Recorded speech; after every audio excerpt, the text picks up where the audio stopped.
شروع کرتا ہوں اللہ کے نام سے جو بڑا مہربان نہایت رحم کرنے والا ہے۔ السلام علیکم پاکستان، میں ہوں عاقب حمید اور آپ دیکھ رہے ہیں اسلامک بیٹھک، اور ہمارے ساتھ موجود ہے مفتی حافظ نوید صاحب۔ السلام علیکم حافظ صاحب۔ جی وعلیکم السلام۔ حافظ صاحب، آج میں چاہ رہا ہوں کہ ہم والدین پہ گفتگو کریں۔ جی سب سے پہلے تو ہمیں یہ بتائیں، شریعت اسلام میں والدین کی کیا آداب ہیں؟ بسم اللہ الرحمن الرحیم۔ نہایت اختصار کے ساتھ اس پہ ہم بات کرتے ہیں۔ انشاءاللہ۔ والدین کا مقام جو ہے نا جی، وہ بہت زیادہ بلند ہے۔ بے شک۔ آپ یہ سمجھ لیں کہ اگر آپ قرآن مجید کو پڑھیں گے تو قرآن مجید کے اندر کئی مقامات کے اوپر آپ کو والدین کے حقوق ملیں گے، اور اگر آپ علیہ الصلوۃ والسلام کی حدیث کو پڑھیں گے، آپ ان کی اقوال کو پڑھیں گے تو آپ کو اس کے اندر بھی بہت زیادہ یہ چیز ملے گی۔ لیکن یہ خدا کی قدرت ایسی تھی کہ جس وقت ہمارے محترم نبی کریم علیہ الصلوۃ والتسلیم کو نبوت ملی تو اس وقت نہ ان کے والد تھے نہ ان کی والدہ تھیں۔ بالکل۔ لیکن یہ ہے کہ اگر آپ کی اس وقت والدہ حیات ہوتی ہیں، آپ کے والد حیات ہوتے، تو اس وقت آپ آداب میں کہاں تک جاتے، تو یہ ایک الگ بات ہے۔ بالکل۔ اصل میں آپ کے والدین کو پہلے بھی دنیا سے لے کے جانے، اس کے اندر بھی حکمت تھی۔ حالانکہ محترم نبی کریم علیہ الصلوۃ والتسلیم کا اتنا بلند مقام ہے بے شک کہ وہاں پر تو جو بھی جائے گا وہ اس نے جھکنا ہے۔ آپ دیکھ لیجئے کہ آپ کے چچا حضرت عباس ہیں، آپ کے چچا حضرت حمزہ ہیں، دونوں آپ پر ایمان لے کر آئے، لیکن وہ عمر میں تو آپ سے بڑے تھے لیکن رتبے کے اندر بہت چھوٹے تھے۔ صحیح بات۔ آداب کے اندر وہ حضرت عباس آپ کے صحابی ہیں اور آپ کے اوپر ایمان لے کر آئے ہیں۔ اس حوالے سے میں ایک روایت ذکر کر دیتا ہوں، میں نے یہ روایت پہلے بھی ذکر کی نہایت اختصار کے ساتھ۔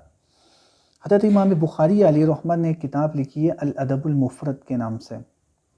لوگ یہ سمجھتے ہیں کہ امام بخاری کی صرف ایک کتاب ہی ہے، امام بخاری کی بہت سی کتابیں ہیں۔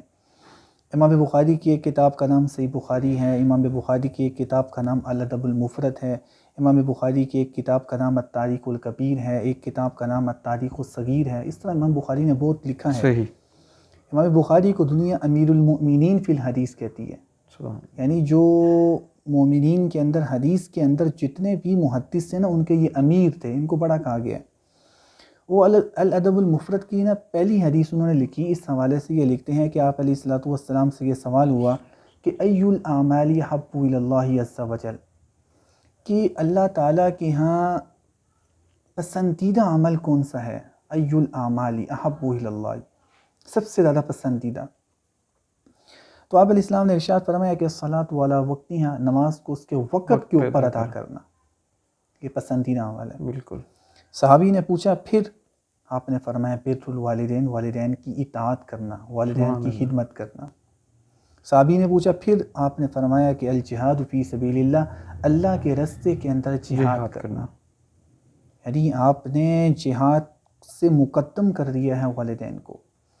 ایک اور روایت میرے ذہن کے اندر آتی ہے، امام بیہقی نے ایک کتاب لکھی ہے شعب الایمان کے نام سے، بڑی عمدہ کتاب ہے، تقریباً 10 جلدوں میں یہ کتاب ہے امام بیہقی کی۔ اس کے اندر ایک روایت آتی ہے حضرت عبداللہ بن عباس سے، میں تھوڑا جلدی چلتا ہوں۔ جی۔ حضرت عبداللہ بن عباس کہتے ہیں کہ آپ علیہ الصلوۃ والسلام نے یہ بات ارشاد فرمائی کہ جو شخص اس حال میں صبح کرے کہ وہ اپنے والدین کا مطیع فرما بردار ہو، تو کہتے ہیں کہ اس کے لیے جنت کے 2 دروازے کھول دیے جاتے ہیں۔ سبحان اللہ۔ آپ نے فرمایا کہ اگر ان میں سے کوئی ایک حیات ہو اور وہ اس کا فرما بردار ہے، ماں ہے یا باپ، تو اس کے لیے جنت کا ایک دروازہ کھول دیا جاتا ہے۔ آپ علیہ الصلوۃ والسلام نے آگے ارشاد فرمایا کہ جو شخص اس حال میں صبح کرے تو وہ والدین کا نافرمان ہے، تو اس کے لیے جہنم کے 2 دروازے کھول دیے جاتے ہیں۔ آپ نے فرمایا کہ اگر ان میں سے کوئی ایک حیات ہے، وہ اس کا نافرمان ہے، تو ایک دروازہ کھول دیا جاتا ہے۔ صحابی جو بیٹھے ہوئے تھے آپ علیہ السلام کے سامنے، ان کے ذہن میں پتہ نہیں کیا آیا، کہنے لگے یا رسول اللہ اگرچہ وہ ظالم ہوں، والدین ظالم ہوں، آپ علیہ الصلوۃ والسلام نے ارشاد فرمایا کہ اگرچہ وہ ظالم ہوں، اگرچہ وہ ظالم ہوں، اگرچہ وہ ظالم ہوں۔ آپ نے 3 دفعہ یہ بات ارشاد فرمائی۔ آپ نے ارشاد فرمایا کہ بھائی والدین اگر ظالم بھی ہیں تب بھی ان کی اطاعت کی جائے گی۔ تو بہرحال آخری آیت پڑھ دیتا ہوں. آپ علیہ الصلوۃ والسلام کے اوپر اللہ رب العزت نے قرآن مجید اتارا. قرآن مجید میں اللہ رب العزت نے کہا کہ اف ولا تنہرہما، تم نے والدین کے آگے اف بھی نہیں کرنا. اللہ اکبر. قرآن مجید میں رب العزت نے کہا کہ وَقَضَيْنَا وَوَصَّيْنَا الْإِنسَانَ بِوَالِدَيْهِ إِحْسَانًا، اور ایک جگہ کے اوپر کہا کہ وَوَصَّيْنَا الْإِنسَانَ بِوَالِدَيْهِ حُسْنًا. تو مطلب یہ ہے کہ والدین کے حوالے سے اللہ رب العزت نے قرآن مجید کے اندر بہت زیادہ اس کو بیان کیا ہے. اچھا مفتی صاحب، ابھی آپ نے اطاعت کی بات کی، تو کیا ہر حال میں والدین کی اطاعت لازم ہے؟ یہ بڑا اہم سوال ہے. والدین کی اطاعت ہر حال میں لازم ہے، فقط ایک صورت پہ، اگر وہ آپ کو شریعت اسلام کی مخالفت پہ ابھارے. مطلب آپ کو شریعت مسلمان ہوگا، مکمل شریعت کی نافرمانی کا نہیں کہے گا، شریعت کے کسی ایک جز کے حوالے سے بولیں، اس کے اندر ان کی اطاعت نہیں کی جائے گی. مثال دیتا ہوں، والدین یہ بات بولیں کہ بھائی تم سود پہ کام کرو، تو سود پہ کام نہیں کیا جائے گا، شریعت کے خلاف، شریعت کے خلاف ہے. بالکل. اسی کی طرح یہ بھی آتا ہے کہ اگر ماں یہ بات کہہ دے بیٹا تم داڑھی کٹوا لو، تب بھی داڑھی نہیں کٹوائی جائے گی، بالکل. جو مرضی ہو جائے. آج عمومی طور پر یہ بھی ہوتا ہے کہ لوگ رشتوں کی وجہ سے داڑھی کٹواتے ہیں. میں التماس کروں گا، گزارش کروں گا کہ بھائی رشتوں کی وجہ سے اپنے محترم نبی کی سنت کو نہ کٹواؤ. بالکل. نبی کی سنت کی وجہ سے اگر تم اس چیز کو رکھو گے اور لوگوں کی یہ بات کو ترک کر دو گے، ایک وقت آئے گا دنیا تمہارے قدموں میں رشتے لے کر آئے گی. اللہ اکبر. کیونکہ ان کے ہاں تو وفا، آج کا انسان کی بات کروں، کوئی خاندانی انسان ہو نا، اس کے ساتھ اگر وفا اور محبت کی جائے تو وہ اس کے بدلے میں جب وقت آتا ہے تو وہ بہت کچھ کرتا ہے. اللہ رب العزت تو محبتوں والے ہیں، اور محبتوں کے بدلے آپ ان کے ساتھ وفا کریں گے، ان کے نبی کے ساتھ جب وفا کریں گے، آپ کی باری آئے گی تو اللہ رب العزت بہت کچھ دیں گے اس حوالے سے. بالکل ایسی ہے. اچھا، آپ والدین کا ذکر کر رہے ہیں، والدین میں ماں کا درجہ زیادہ، اگر درجہ بندی کریں تو ماں کا درجہ زیادہ ہے کہ باپ کا درجہ زیادہ؟ دیکھیے جی، اس حوالے سے علماء یہ بات کہتے ہیں، میرے ذہن میں اس حوالے سے یہی بات ہے کہ ماں کا درجہ زیادہ ہے. اس کی ایک وجہ یہ ہے کہ ماں پیدا کرتی ہیں، بالکل 9 مہینے پیٹ میں رکھتی ہیں، ایسے ہی ہے. پھر جب بچہ پیدا ہوتا ہے وہ مشقت اٹھاتی ہے، وہ موت کے قریب ہوتی ہے. بالکل ایسے ہی ہے. یہ ماں کے اندر اللہ رب العزت نے یہ ممتا ایسی رکھی. بلکہ میں آپ کو یہ بات کہوں، اللہ رب العزت نے جس وقت اپنی محبت کی تشبیہ دینے کی باری آئی نا، تو اللہ رب العزت نے ماں کی محبت سے تشبیہ دی. یہ نہیں کہا کہ بھائی باپ کی محبت کی بات کی، بھائی کی محبت کی بات کی، چچے کی، مامے کی، نہیں. محبت کی تشبیہ دینے کی باری آئی تو ماں کی محبت سے دی. اور ماں آپ کے سامنے کیا کیا کچھ کرتی ہے اولاد کے لیے، وہ آپ کے علم ہے. ماں کو بسا اوقات تو ایسا ہوتا ہے کہ ماں اپنے جسم تک بھی اگر اس کو بیچنا ہے تو وہ بیچتی ہے اولاد کو کھلانے پلانے کے لیے، ایسے حالات. لیکن اللہ رب العزت ایسے حالاتوں سے تمام امت کے لوگوں کو، مسلمانوں کو بھی غیر مسلموں کو بھی اللہ تعالیٰ بچائے. آمین. اچھا مفتی صاحب، ماں کی بات ہو رہی ہے، نبی کی بیویاں ہم سب کی مائیں ہیں. جی جی بالکل. تو نبی کیا ہیں ہم سب کے؟ دیکھیے جی، یہ بھی بڑا اچھا سوال ہے. قرآن مجید میں اللہ رب العزت نے کہا کہ وَأَزْوَاجُهُ أُمَّهَاتُهُمْ، نبی کی بیوی امت کی مائیں ہیں. نبی جو ہیں وہ امت کے روحانی باپ ہیں. صحیح. لیکن اب ہم اس طرح، بہرحال آپ اتنا ہی ذہن میں رکھیں کہ جو نبی ہیں وہ ہمارے محترم نبی، وہ روحانی ہمارے باپ کہلاتے ہیں. لیکن ان کا درجہ جو ہے، ان کا جو مقام جو ہے، وہ ہمارے موجودہ باپ، بلکہ ہمارا جو موجودہ باپ ہے اس، بلکہ ان کی جوتی کی نوک پہ اس کو قربان کیا جائے گا، ایسے ہی. قربان کیا جا سکتا ہے. ان کا درجہ تو ان کا درجہ ہے. آپ ان سے جتنی محبت اور عقیدت کی بات کریں گے اتنے آپ کے درجے بڑھیں گے اور آپ کے والدین کے بھی بڑھیں گے. تو بہرحال نبی امت کا باپ ہے. بالکل ایسے ہی ہے. اچھا ٹھیک ہو گیا، ہم نے اطاعت کی بات بھی کر لی، اداب کی بھی. اچھا مصطفیٰ یہ بتائیں، والدین کے حقوق کیا ہیں اولاد پر؟ والدین کے حقوق کیا ہیں اولاد پر؟ اولاد پر دیکھیے جی، والدین کے کئی حقوق ہیں اولاد پر. ایک تو یہ ہے کہ والدین جب بھی بچے کو پکاریں، اس کو چاہیے وہ اگر بچی ہیں یا بچہ، اس کو چاہیے کہ وہ اس وقت حاضر ہو جائے، ان کی ہر بات کو تسلیم کرے، ان کی ہر بات کو یہی کہے کہ میری آپ کی بات میری سر آنکھوں پہ ہے، ان کی ہر بات کو قبول کرے. اگر وہ راتوں کو بھی اٹھاتے ہیں تو تب بھی اٹھے، اگر وہ دن کو بلاتے ہیں تب بھی اٹھے. میں یہ کہتا ہوں کہ اپنے ہر کام سے مقدم اپنے والدین کے کام کو، اپنی ہر بات سے مقدم اپنے والدین کی بات کو کریں. جو لوگ یہ جو میں نے ابھی جملہ بولا ہے، جو اولاد اس چیز کے اوپر آ جائے گی، اگر اپنے والدین کو اس طرح مقام دیتی ہے کہ اس کے ہاں دنیا کی کسی بات کی کوئی حیثیت نہیں. آپ یہ سمجھ لیں کہ وہ وقت دور نہیں کہ ایک وقت ایسا بھی آتا ہے کہ رب العزت اسی کی بات کو ایک اہمیت دیتے ہیں لوگوں کے ہاں. بالکل. اس کی باتوں کو لوگ توجہ کے ساتھ سماعت کرتے ہیں، اس کی بات کو لوگ توجہ کے ساتھ سنتے ہیں. اللہ رب العزت پھر جس فیلڈ کے اندر ہوتا ہے وہ کامیابی چاہتا ہے، اللہ رب العزت اس کو اس فیلڈ کے اندر کامیابی دیتے ہیں. اور یہ بھی ہے کہ اگر وہ بوڑھے ہو گئے ہیں، ان کو جس چیز کا تقاضا ہے وہ چیز پوری کی جائے. اگر ان کو دوائیوں کا تقاضا ہے دوائیاں دی جائیں، اگر ان کو دبانے کی ضرورت ہے دبایا جائے، اور ان کی خوشی کے لیے ان سے پوچھا جائے وہ جس طرح کی خوشی چاہتے ہیں اس طرح کی خوشی ان کو میسر کی جائے. میں یہ بھی ایک بات کہتا ہوں کہ آج ہمارے دور میں یہ ہو گیا ہے کہ ہم لوگ کیا کرتے ہیں، ہم پیروں کے پیچھے بھاگتے ہیں. میں پیروں کا مخالف نہیں ہوں، میں پیروں کا ماننے والا ہوں.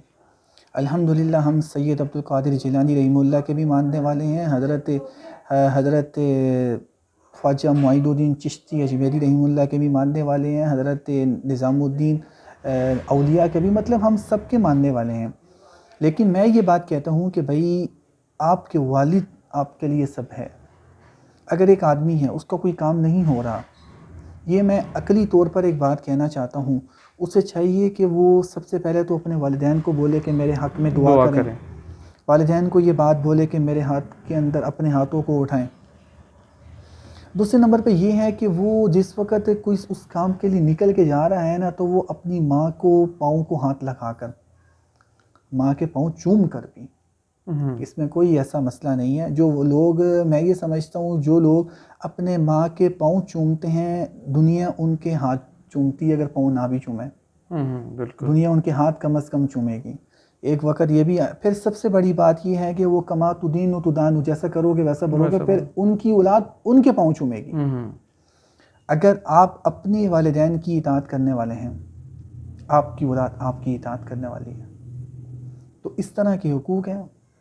اب ساتھ ساتھ مصطفی یہ بھی بتا دیں کہ اولاد کے حقوق کیا ہیں والدین پر. دیکھیں جی، یہ بھی ایک اہم مسئلہ ہے جس کی طرف آج بہت کم توجہ ہے، بہت کم توجہ ہے. دیکھیں ایک بات تو یہ ذہن میں رہنی چاہیے کہ سب سے پہلی بات والدین پہ یہ ہے، ہمارے جو سننے والے ہیں انہیں چاہیے اس کو توجہ کے ساتھ سماعت کریں، اس کو اپنی زندگی کے اندر لے کر آئیں. اپنی اولاد کو رزق حلال کھلاؤں. بالکل یہ حق ہے. دیکھو اگر آپ نے اپنی اولاد کو رزق حلال کھلایا، وہ یقینی بات ہے کہ وہ دو کام کرے گی، ایک معصیت سے خود بچے گی اور ایک آپ کی فرما برداری کرے گی. یہ دو کام میں گارنٹی کے ساتھ کہتا ہوں. میں یہ بھی بات کہتا ہوں، اگر آپ لوگوں نے کہیں پر رشتے کرنے ہیں، اگر آپ کو بہت جلدی ہے کہ یار رشتے کر دیتے ہیں، بہت جلدی ہے، تو آپ یہ بھی دیکھ لو کہ یار جہاں لڑکی اور لڑکے کے ساتھ ہم رشتہ کرنے لگے ہیں ان کی پرورش اس کے باپ نے کس مال پہ کی ہے. صحیح. اگر اس نے رزق حلال کھلایا، یہ پتہ چل جاتا ہے. آج کے دور میں زیادہ مشکل نہیں ہے، تو نیچر وائز بھی پتہ چل جاتا ہے، انسان کی طبیعت سے بھی پتہ چل جاتا ہے. سب سے پہلے تو یہ ان کو رزق حلال کھلائے. دوسرے نمبر پہ یہ کہ ان کا اچھا نام رکھیں. ان کے نام کے اندر، یہ میں مخالف نہیں ہوں، میں پورا کسی کو بھی نہیں کہتا ہوں، یہ ایکٹروں کے نام، مطلب یہ جو غیر مسلم طریقے کے اوپر یہ نہیں ہونا چاہیے. لیکن ہمارے لیے تو آئیڈیل صحابہ اکرام ہیں، بالکل انبیاء ہیں، ان کے ناموں پہ نام رکھے جائیں. اور سب سے بڑی بات میں یہ بات کہتا ہوں کہ حضرت حسین، میں ان کو مالک حسین کہتا ہوں. ہم وہ مالک ہیں، ہم نوکر ہیں. بالکل. تو ان کے ناموں پہ نام رکھے جائیں. اور سب سے بڑی بات یہ کہ ہماری یہ جو مالک حضرت حسین ہیں، ان کی والدہ اما فاطمہ اور فاطمہ ہیں، بچی کا نام فاطمہ کے نام پہ رکھا جائے. فاطمہ نام ہونا چاہیے، عائشہ نام ہونا چاہیے، اور آپ علیہ السلام کی جو ازواج ہیں ان کے ناموں پہ نام ہونا چاہیے، پھر جو آپ کی اماں تھیں حضرت آمنہ ان کے نام پہ نام ہونا چاہیے، عبداللہ نام ہونا، نام اچھے رکھنے چاہیے۔ بالکل۔ دو باتیں یہ ہوگی، اس کے ساتھ پھر یہ ہے کہ ان کی تربیت اچھی کریں جی۔ تربیت کے اندر سب سے پہلے یہ کہ ان کو چھوٹوں پہ شفقت، بڑوں کا احترام سکھائیں۔ آج یہ ہوتا ہے کہ ہمارے والدین یہ کر رہے ہیں کہ اگر کسی نے ان کو برا کہہ دیا نا تو بچہ روتا ہوا گھر آ گیا، مجھے اس نے مارا ہے، تو وہ کہیں گے تو نے اس کو گالی کیوں نہیں نکالی، اور بھائی اس کے ساتھ چلے جائیں گے لڑنے کے لیے۔ ایسے نہ کریں، اس طرح آپ کی اولاد بدتمیز پیدا ہوگی۔ ہمیشہ اپنی اولاد کو برا کہیں اگرچہ ان کا قصور ہے یا نہیں، اس طرح یہ ہوگا وہ دوبارہ اس طرح کریں گے نہیں، صحیح، فساد کی طرف نہیں پڑیں گے۔ اولاد کو بہت سی چیزیں سکھائیں، اس کے اندر 2 چیزیں میں نے بتا دی، پھر ان کو یہ بھی بتائیں کہ بیٹا آپ نے جب کسی سے بات کرنی ہے تو کس طرح کرنی، اخلاقیات ان کو اپنے نبی، سب سے اہم چیز اخلاقیات۔ آج یہی تو وجہ ہے کہ ہمارے بچے اور ہماری بچیاں جو ہیں وہ بدتمیز ہیں، والدین کی توجہ نہیں۔ بچہ 3-4 سال کا ہوا اسکول بھیج دو، اسکول میں ٹیچر آج کے جو ہمارے تعلیمی مراکز ہیں یہ کب تربیت کر رہے ہیں، یہ کب انہیں سکھا رہے ہیں کہ بھائی آداب سکھا رہے ہیں؟ وہ تو کتابوں کی باتیں۔ میں یہ بات کہتا ہوں ہمارے جو آج تعلیمی مراکز ہیں وہ پڑھا رہے ہیں، سکھا نہیں رہے۔ صحیح، فیکٹری ہیں، ایسی ہے، کاروبار ہے، کاروبار ہے۔ آپ کسی بھی جگہ پہ چلے جائیں، میں معذرت چاہوں گا، دیکھیں الحمدللہ میرے اپنی ایک سوچ ہے، اس کے مطابق اگر میں بات کروں تو مجھے ابھی تک کوئی ایسا جامعہ، کوئی ایسا مدرس، کوئی ایسی اسکول ہو، یونیورسٹی کی بات تو اب تو بڑی دور ہو گئی، جہاں تک میرا ذہن کہتا ہے کالجوں کی بات بھی بہت دور ہو گئی، تو جہاں پر تمام زندگی کے معاملات انسان کو سکھائے جائیں۔ مطلب یہ ہے کہ بھائی آپ نے زندگی کے اندر کس طرح چلنا ہے، اگر آپ نے کاروبار کرنا ہے کس طرح کرنا ہے، اگر آپ نے نوکری کرنی ہے کس طرح کرنی ہے، اگر آپ کے پاس کوئی مہمان آ گیا تو آپ نے اپنے مہمان کو کس طرح لینا ہے، آپ نے اپنے چچو سے کیسے بات کرنی ہے، آپ نے اپنے والدین سے کیسے بات کرنی ہے، یہ چیزیں نہیں ہیں۔ اب تو یہ ہوتا ہے کہ نہ بچوں کو استاد کے ادب کا پتہ ہے، نہ استاد کو بچوں کے حقوق کا پتہ۔ یہ ہوتا ہے کہ جس وقت استاد آتا ہے بچے اس کی بات سنتے ہیں، بچے بسا اوقات سبق میں استاد کا مذاق اڑا رہے ہوتے ہیں۔ اب آپ مجھے یہ بتائیں جس وقت بچے استاد کا مذاق اڑا رہے ہوں گے تو وہ کیا سیکھیں گے؟ اگر آپ کے پاس مکتب کا ادب نہیں، اگر آپ کے پاس اپنے ٹیچر و استاد کا ادب نہیں، اگر آپ کے پاس اپنے قلم کا ادب نہیں، آپ کے پاس اپنی کتاب کا ادب نہیں، آپ وقت ضائع کر رہے ہیں۔ آپ جتنے مرضی ذہین و فطین ہیں آپ کے پاس علم نہیں آئے گا۔ آپ علیہ السلام نے ایک حدیث میں کہا کہ الدین کلہ ادب، دین سارے کا سارا ادب ہے۔ بالکل، آپ اپنے دین میں سے، ہمارے دین کا کل چیز ہی ادب ہے۔ صحابہ کرام کو کیوں رب العزت نے اتنا مقام دے دیا؟ وہ مقام دینے کی یہی وجہ تھی کہ محترم نبی نے جو کہا یا رسول اللہ حاضر ہیں، وہ یہی بات کہتے تھے کہ فدا کا امی و ابی، آپ کے اوپر تو ہمارا باپ بھی قربان، آپ کے اوپر تو ہماری ماں بھی قربان، آپ کے اوپر تو ہر چیز قربان ہے۔ بالکل، بات بہت بڑھ گئی، تو یہ ہے کہ ان کے نام اچھے رکھیں، ان کی تربیت اچھی کریں، ان کو معاملات سکھائیں، ان کو اخلاقیات سکھائیں، ان کے کردار کو بہتر کریں۔ آج یہ عجیب طرح کی باتیں ہو رہی ہیں معاشرے کے اندر، اور بچیوں کے حوالے سے تو میں خاص کر یہ بات کہتا ہوں کہ اپنی بچیوں کی تربیت کے اندر کمی نہ آنے دیں۔ بلکہ میں یہ بات بھی کہتا ہوں کہ اگر آپ نے کہیں پہ رشتہ کرنا ہو تو آپ یہ دیکھنا چاہتے ہو بچی کیسی ہے، تو میں کہتا ہوں بچی کی ماں کو دیکھو، جیسی ماں ہوگی ویسی بچی ہوگی۔ ویسے بچی ایسے ہی۔ تو اب بچی ہیں، عمومی طور پر میرا یہ دیکھنا ہے طلاق کی نوعیت بڑی بڑھتی چلی جا رہی ہے، اس کے اندر بچیاں بھی کافی زیادہ بدتمیز ہوتی ہیں۔ عموم نہیں ہے، بڑی بڑی ماؤں کی اچھی بچیاں بھی ہیں جو جن سے مطلب یہ ہے کہ میں بلکہ ملنا ہوتا ہے، بلکہ ان سے بات چیت ہے، جب وہ مطلب کہیں جانا ہوتا ہے تو بڑے بڑے سمجھ میں آتا ہے کہ آپ واقعی والدین نے تربیت کی ہے۔ بچے بھی ایسے ہیں، تو عمومی طور پر یہ ہے کہ کچھ کمیاں ہیں وہ دور کرنی چاہیے۔ ٹھیک ہو گیا۔ اچھا مطلب یہ بتائیں کہ شادی کے لیے والدین کی رضامندی ضروری ہے؟ اور ساتھ میں ایک دوسرا سوال بھی آپ کے پاس چھوڑتا جا رہا ہوں کہ لو میرج جو ہے وہ جائز ہے کہ نہیں جائز؟ یہ دونوں صورتیں میں آپ کو بتا دینا۔ والدین کو چاہیے کہ اپنے بچوں کی رائے کا احترام کریں، ان کی جو اوپینین ہے اس کو توجہ کے ساتھ دیکھیں. اگر بچے نے یہ بات کہہ دی ہے کہ میں فلانی لڑکی سے شادی کرنا چاہتا ہوں، وہ خاندان کو دیکھ لیں، لڑکی کو بھی دیکھ لیں. اگر کوئی حقیقی کمیاں ہیں تو وہ اپنے بچے کو اچھے الفاظ میں بتا کر اس کو سمجھائیں، بیٹا یہ کمیاں ہیں، اگر ہمارے خاندان کے ساتھ عمومی طور پر اس طرح جو ابھی خاندانی نظام کے ساتھ چلنا ہے نا، بیٹا ہم نہیں چل سکتے. لیکن اگر بچہ پھر یہ بات کہتا ہے کہ میں نے کرنی ہے، تو بہتر یہی ہے کہ زندگیوں کے سودے نہ کیے جائیں، اور پھر بات کے اندر بڑے مسائل جنم لیتے ہیں. بالکل ایسے ہی. اور پھر یہ ہے کہ اس کی اگر شادی کہیں اور ہو بھی جاتی ہیں تو وہ جس کے ساتھ ہوئی ہے اس کو اچھا نہیں رکھ پاتا، اس کے ذہن کے اندر وہ ہوتی ہے.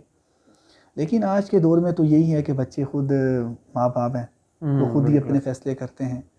تو لیکن ہاں یہ بات ہے کہ اگر والدین نہیں مانتے، اگر وہ لو میرج کرتا ہے، محبت کی شادی کرتا ہے، تو وہ کر سکتا ہے، ماں باپ کی رضامندی کے بغیر بھی کر سکتا ہے. والدین کی رضامندی کوئی فرض اور واجب نہیں ہے، لیکن عموم یہ ہے کہ والدین کی رضامندی کے بغیر نکاح میں برکت ہی نہیں ہے، شادی میں برکت ہی نہیں ہے. صحیح. بڑے مسائل خراب رہتے ہیں. شادی ہو جاتی ہیں نا اتفاقی رہتی ہیں، شادی ہو جاتی ہیں سکون نہیں ہوتا، بالکل. رزق کے اندر برکت نہیں ہوتی، گھر میں بے سکونی ہوتی ہے. ایک بات اور بول دوں، یہ بڑی اہم بات ہے. اگر آپ لو میرج محبت لڑکی کا کسی لڑکی کے ساتھ، لڑکے کا کسی لڑکے کے ساتھ بات کرنا بالکل ناجائز ہے، بالکل درست نہیں ہے، ایسا نہیں کرنا چاہیے. لیکن آج جو معاشرے کے اندر چل پڑا ہے نا، میں اتنی بات کہتا ہوں، اب میں اگر کہہ بھی دوں گا نا اس طرح نہ کرو تو لوگ کریں گے. لیکن سب سے کم درجہ میں بتا دیتا ہوں، سب سے بھائی یہ ہے کہ بھائی کم از کم آپس میں ملو نہیں. ملو سے مراد یہ ایک دوسرے کو چھوؤ نہیں. صحیح. اور پھر بات یہ آگے یہ بھی کرتا چلوں کہ اگر آپ نے شادی اپنے نکاح سے پہلے کوئی غلط کام کر لیا، یہ مجھ سے لکھوا لیں کہ وہ نکاح کبھی کامیاب نہیں ہوگا. کیونکہ ایک حرام چیز کے اوپر آپ نے اچھائی کی بنیاد رکھنے کی کوشش کی ہے، ایسا نہیں ہوگا. میں ایک اگر عمارت بناتا ہوں، میری عمارت کی جو بنیاد ہے وہ اگر کمزور ہے تو میری عمارت نہیں کھڑی ہوگی. ہمیں چاہیے ہم اپنی محبت کو پاکیزہ رکھیں، لیکن اول درجہ تو یہ ہے کہ کوشش کی جائے، آپ کو پسند ہے آپ نکاح کا پیغام بھیجیں. رب العزت نے قرآن مجید میں یہی کہا کہ فَانْكِحُوا مَا طَابَ لَكُمْ، تم نکاح کرو مَا طَابَ لَكُمْ، جس کو تم پسند کرتے ہو. آگے کہا کہ مَثْنَىٰ وَثُلَاثَ وَرُبَاعَ، مطلب 2، 3 اور 4، ایک کی بات بھی نہیں کی. 2 سے ابتدا کی کہ 2 نکاح کرو. آج ہونا بھی یہی چاہیے. میں تو یہ کہتا ہوں کہ نکاح عام کیا جائے. نکاح جتنا آسان ہوگا اتنا زنا مشکل ہو جائے گا. آج کیا ہے جی، آج آپ لوگوں نے شادی کرنی ہے تو شادی کے لیے لاکھ لوازمات ہیں. بالکل. اتنے لوازمات ہیں کہ ایک عام آدمی بھی اگر اپنے کم سے کم بجٹ میں بھی شادی کرتا ہے تو اس کے لیے بھی اس کو لاکھوں چاہیے. اور بلکہ پیسے اکٹھے کرنے کے چکر میں تو لوگوں کی شادیاں لیٹ ہوتی جا رہی ہیں. ہیں. ماں باپ کہتے ہیں پہلے پیسے تو جوڑ لو پھر شادی بھی ہو جائے گی. حالانکہ انہیں چاہیے کہ بھئی شادی کے اندر کیا چیز لازم ہے؟ شادی کے اندر 2 چیزیں لازم ہیں، ایک ایجاب و قبول ہے اور ایک آپ کا مہر ہے. بالکل. مہر آپ واجب ہے، ایجاب و قبول اس کے لیے ضروری ہے. اس کے بعد یہ ہے کہ مہر بھی آپ بعد میں دے دو، لیکن وہ دینا لازم ہے. مہر کے اوپر انشاءاللہ ہم بات کریں گے، نکاح کے مسائل کے اوپر ہم انشاءاللہ. تو اس کے علاوہ کیا ہے؟ اس کے علاوہ کپڑے اچھے پہننے ہیں، وہ تو عام سے کپڑے ہیں، آپ پہن سکتے ہو. بالکل ایسے. کچھ کھانا، ہاں یہ ہے کہ ولیمے کا کھانا ہونا چاہیے، آپ کھانے کا انتظام کر لو، نکاح کے موقع کے اوپر آپ کچھ کھانا کھلا دو. تو میں سمجھتا ہوں تھوڑے سے پیسوں کے اندر بھی کام ہو سکتا ہے. لیکن پیسوں کو لٹانا، لیکن یہ بھی شادیوں پہ ہوتا ہے کہ لوگ پیسوں کو لٹاتے ہیں، وہی پیسے لوگوں کے قدموں کے نیچے آتے ہیں. پیسوں کی ناقدری ہوتی ہے.